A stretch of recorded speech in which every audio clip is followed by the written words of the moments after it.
It's my intention to begin to bring you some evolutionary conversations every Tuesday around 4:30 Pacific time, and on a wide range of topics. And I'll have some guests on some of those, and some of them will be solo. And it'll just be whatever's inspiring me that week. But this week, I think it's important to really talk about just what a bunch of crap there is out there in the coaching world right now. There's just a lot of shit coaches.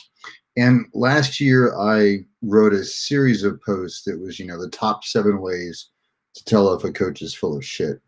And I think I stopped at number 9, 9 of 7. But there's another, I just want to help you if you're looking for somebody in the helping industries. And I've never considered myself a coach. I've always been an evolutionary guide. And I've been in this business for 16 years full time now, since 2004, and had over 500 one-on-one clients through 6-month programs. So I've seen a lot of stuff. And I just want to give you, there's a couple of places you can key in to see if a coach is really, experienced or if they're good enough or not. There's just a lot of, well, let me give you a couple of examples. I've actually tried to set up some conversations with coaches for these evolutionary conversations. The ones that are great, you've seen. I've been on here with them. The ones who aren't so great, you haven't seen. But they have something really consistent in common. One is they immediately try to give you unsolicited coaching. They immediately, there's something they're really passionate about. It's a framework they're really interested in, or something that really made a difference in their lives. And they just start to point things out without asking permission. And for me, unsolicited coaching has always been as odious as unsolicited touch. And I don't think that a lot of people realize how invasive it can be into your experience. So one of the ways to tell if somebody is just too young in it is they immediately start to point things out. They immediately start to coach you without any sort of agreement or, but more importantly, without actually asking you what you want first. What is it that you want? How would you know when you had that? What's been stopping you from having that? I don't even talk about what I do to people, with people. I don't even talk about what I do with people or for people, to people. When they ask me what I do, I usually just put it right back on what do they want. And so somebody who's experienced and somebody who's going to serve you well, which is really, I think what a lot of people are missing is it is a service industry. We're here to serve you in getting what you want. And so most people in the coaching space right now, and the pandemic has just sort of flooded it with crap. And I've been blessed to be in this business full time for 16 years. So, I'm very fortunate to have, it is an honor to serve people in their evolution. But I also want to give people some safeguards against it. So that's one key. If they just immediately start projecting onto you what they think you want, or start pointing things out, their favorite framework, and it doesn't matter what it is, by the way.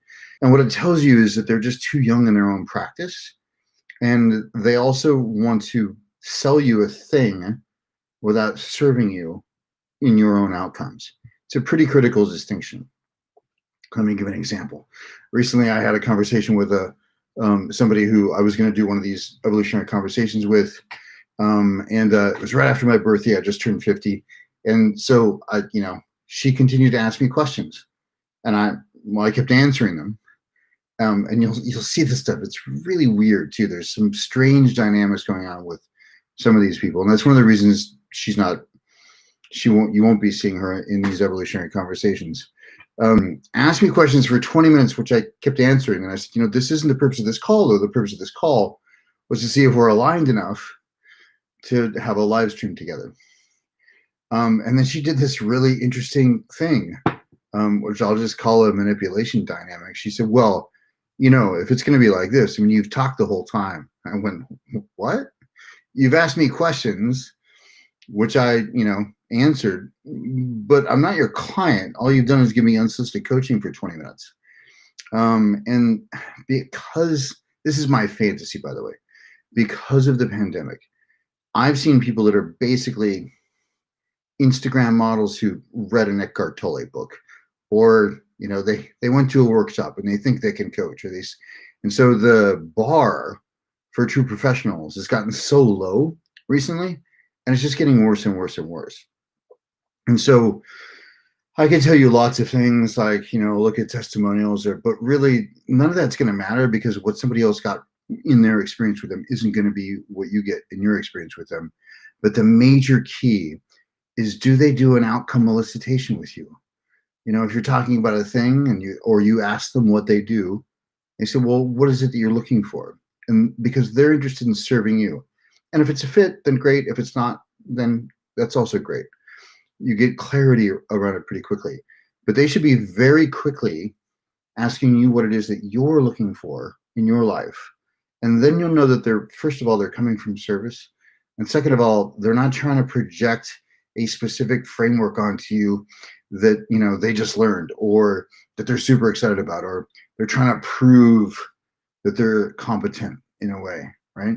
Because if they're just offering service and they're genuinely interested in serving you, then it doesn't matter what they do, to be honest. What matters is whether or not they can help you with that or not.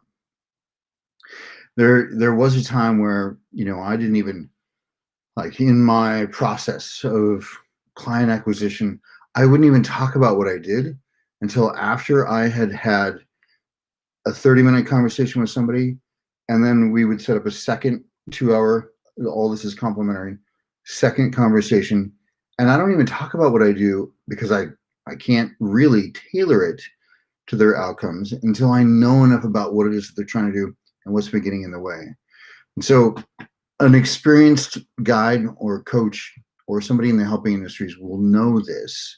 And it's also very respectful of your experience. The last thing they're going to do is give you a bunch of unsolicited coaching, which, again, I relate to the equivalent of unsolicited touch. And I think we all know how well that goes over. So if you're feeling weird, and you may not be able to see all of the stuff I've laid out here, but if something just feels off, just skip it. Trust yourself when you're engaging with these people, because there's a lot of people right now who are just really, they're doing the entire industry a disservice, because they think that they can be a coach or a whatever they're calling themselves, and they're just marketing themselves. And they took a marketing course, but they're not actually somebody who can help you evolve. Anyway, we'll start here. Again, these evolutionary will be happening every week around this time. I will have guests. We'll be talking about a wide range of topics. And I look forward to seeing you guys weekly from now on. Be well and be in evolution always.